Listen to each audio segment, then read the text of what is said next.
Well, guys, the water looks really good, calm-wise. Not sure about clarity yet. Let's have a look at driving. Well, good as it gets. I'm going to put that right up there at 8 or a 9. The only thing there isn't is a white line running down the middle. So it looks pretty damn good. So we're going to head into the, we're going to head into the 20s, and I'll keep you posted.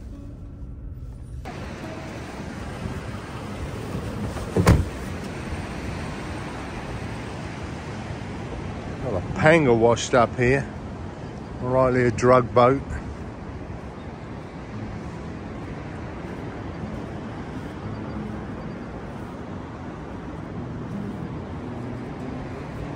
It's got this sign on it. It's a fishing boat. Look.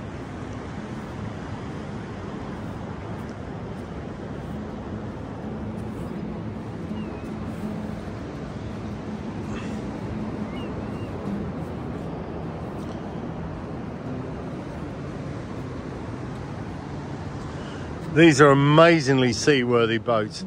When we're down in El Salvador, they'll go out in something like this and they'll fish for like a week, and they go way offshore. But I was watching them, they would go through the particular place we fish is like an outlet into the Pacific, and rough as a cob, and these little boats go charging out there. They're real seaworthy. There you go, interesting. And you can see these terns here.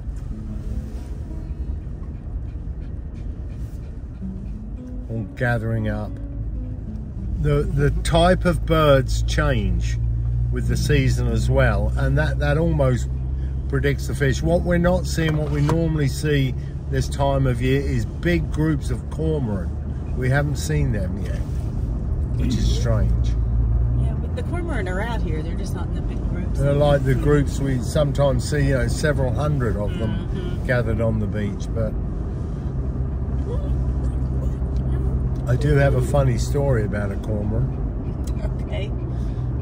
I had a friend from England who was a bird watcher, and we were on the beach. Colin Ruffles was his name, and he asked me a question: do sharks eat cormorants? And I said, I've never seen it. I said, I don't know. I said, I imagine they would, but I've never seen it or anything like that. And as we said that, we were watching a group of cormorants, a shark come up and grab one and ate it. And I've never seen it before, and I've never seen it since.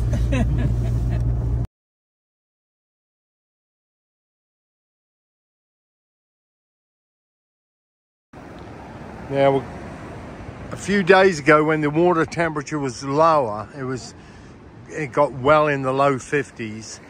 All these went really deep. All the bait went down, and this is what pompano, and this is what they're after. So seeing this is a good sign.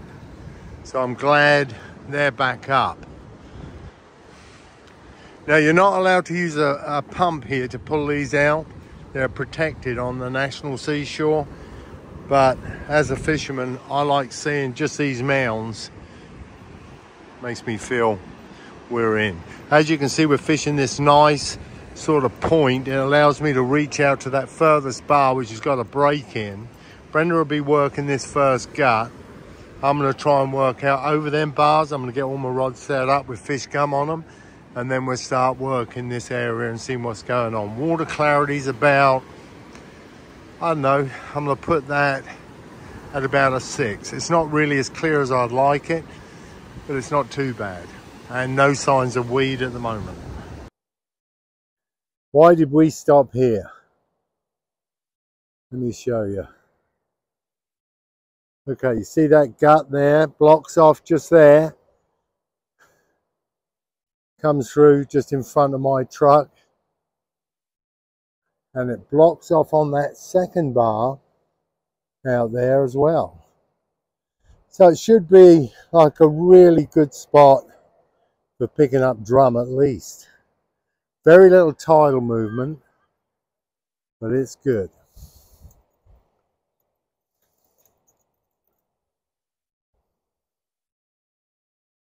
killer spot just there.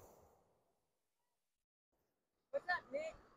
Well, we are again in an awesome spot. We've got block guts, everything which should put bait in a predictable bait holding area. But what we've got is cold water that just shows how damaging that cold water is to our fishery. Our fishery, we're down to like no bites today at all. And I mean, I'm putting it out right out on that third bar, and it cuts off. Everything here is right. The only thing missing is, again, our sand fleas and corkina are not on the beach. So, you know, it's just the way it is. That's how destructive cold water is to our fishery.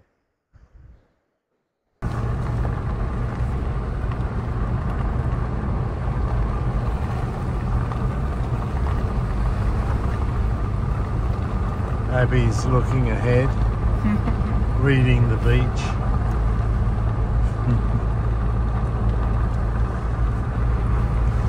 Super dog.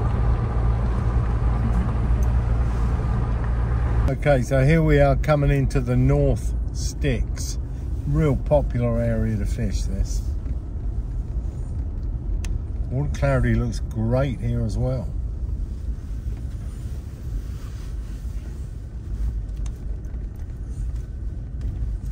Looks like a little bit of weed, that heavy weed laying in the gut.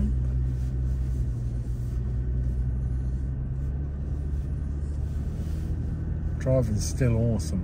Gonna put it as high as an 8, maybe a 9 even.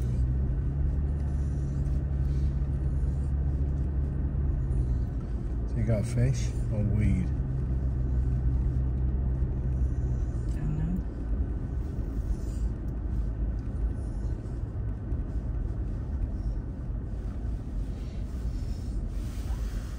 Hopefully nothing.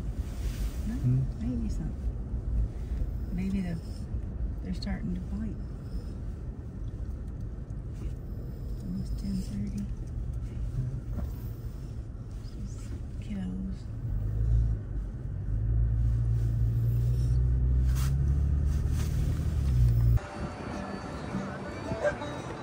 That's nice. Yeah.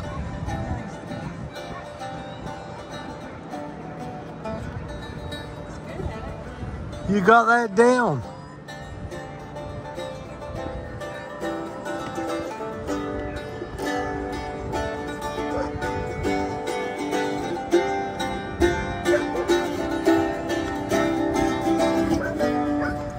That's awesome. Sounds really beautiful. Good morning to you, brother. Do you mind if I put that on Facebook? Yeah, brother. Where are you from? From Missouri. That's really nice, mate. Brother. Thank you. Have a wonderful day. Happy New Year. Thank you. Well, it was a beautiful day on the beach. Water was still a bit cold, and we did hit slack water on that low. The bite did come on though. They did catch good numbers of pomp after 11 o'clock. Once that tide started moving quick, they started to get some good bites. So there you go. It's looking like the pomp are coming back. Just avoid that cold water, and you need that current moving. So after that 11 o'clock time seemed about right. You'll have a great day. This is Nickaway from Breakaway. I'm going to keep you posted.